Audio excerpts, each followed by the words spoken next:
సెక్రటరీగా అదేవిధంగా 2 సార్లు పిఆర్టీయు సంఘం యొక్క జిల్లా అధ్యక్షులుగా పనిచేయడం వల్ల వారు తరచుగా ఏదో పనుల పైన డిఈఓ ఆఫీసు రావడంతో అత్యంత సన్నిహిత సంబంధమైన మాకు మా ఇద్దరి మధ్య ఏర్పడడం జరిగింది.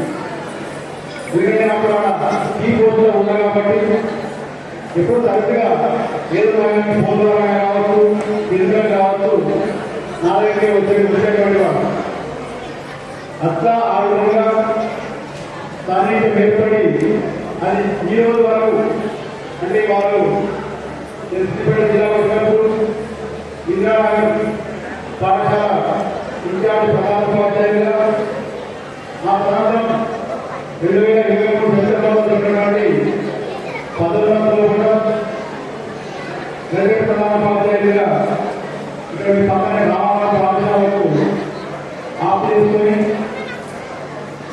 అదే సమయంలో కూడా వారు మండలంలో సందర్భంలో కూడా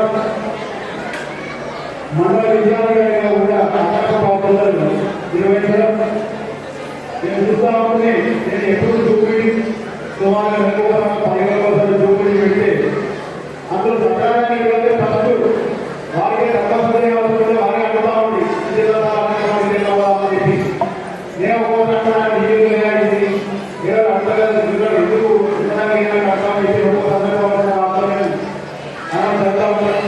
ఏదైనా యాక్టివ్గా ప్రధానోపాధ్యాయులుగా అటు మండల విద్యాధికారిగా యాక్టివ్ పోషించడం జరిగింది. ఏ పద్ధతిగానే నేనున్నానని అనుభవాలు వచ్చేసి ఆ వర్గ అర్థం చేసినటువంటి ప్రధానోపాధ్యాయులు కావచ్చు, మండల విద్యాధికారి మండలంలో కావచ్చు, త్వరలోనే పూర్తి చేసినటువంటి చెప్పినటువంటి సందర్భాలు కూడా పోగొల్లో ఉన్నాయి.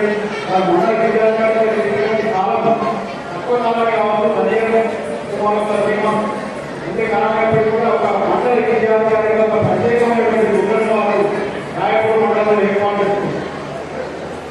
ఏ ఉపాధ్యాయులుగా ఒప్పించకుండా సమర్థవంతంగా వారి యొక్క విధులను నిర్వహించడం చెప్పగలుగుతారు. ఆ విధంగా వారు యొక్క ఉద్యోగం ప్రస్థానాన్ని ప్రారంభించడం నుంచి ఉద్యోగం 40 సంవత్సరాలు కూడా ఏ పాఠశాలలో ఎక్కడ పనిచేసిన ఏ క్యాటగిరీలో కూడా పనిచేసినప్పటికీ కూడా ఆ పాఠశాలని మద్దతు విధంగా వారు వ్యవహరించి తప్ప ఇలా కూడా అప్పగించేది వారు లేదు. మీరు చూశారు, ఒక 1 year కాలంగా కావచ్చు ఇంద్రానగర్ పాఠశాల సుమారు 1200 నుంచి 1100 మంది పాఠశాల కూడా వారు సమర్థవంతంగా విధులు ఏం చేయగలరు అని చెప్పేసి సమర్థవంతంగా వాళ్ళు నిర్వహించి ఆ స్కూల్ కూడా మంచి పేరు కావడం జరిగింది. అట్లా మొత్తం వారి చదివితే ఎంతో మంది విద్యార్థులు ఉత్తమంగా స్వయంగా ఒక ప్రిపరేషన్ టీచర్గా అపాయింట్ కాబట్టి ఎంతో మంది విద్యార్థులను వారికి వ్యాయామ ఉపాధ్యాయులుగా వారి యొక్క శిక్షణలో కూడా ఎంతో మంది విద్యార్థులు పనిచేస్తాము.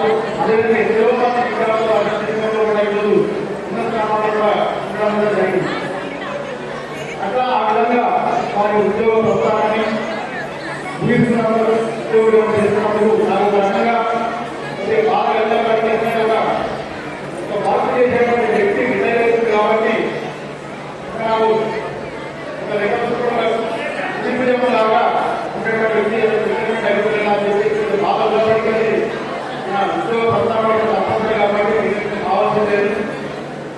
ముఖ్యంగా నేను చెప్పేదంటే ఆల్రెడీ వారికి పెన్షన్ పేరుకోవడానికి మా జిల్లా విద్యాశాఖ కార్యాలయం పెన్షన్ కూడా వెళ్ళలేదు. పెన్షన్ మరి దాని కూడా రావడం ఇంకా కావచ్చు కావచ్చు అది ఇమీడియట్ గా తగ్గింపు రాగానే వారికి ఇమీడియట్ గా ప్రకటిస్తామని చెప్పేసి సభాముఖంగా తెలియజేస్తామని. ఇక ఈ 3 సంవత్సరాలని నేను 3 సంవత్సరాలు పైసలు కావాలి కూడా మాకైతే నేను ఎప్పుడు కూడా ఇబ్బంది పెట్టలేదు. ఎప్పుడు కూడా వారి మనసు నొప్పించేటువంటి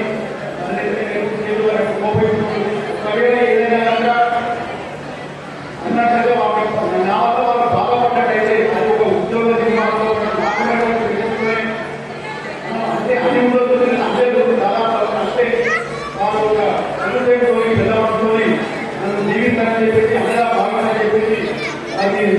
సవినయంగా విజ్ఞప్తి చేస్తూ వారిని తిరిగి చెప్పండి వెళ్తుంటే పెద్దవారిని ఆత్మీయుల నుంచి మంచి భగవంతులు ఆయన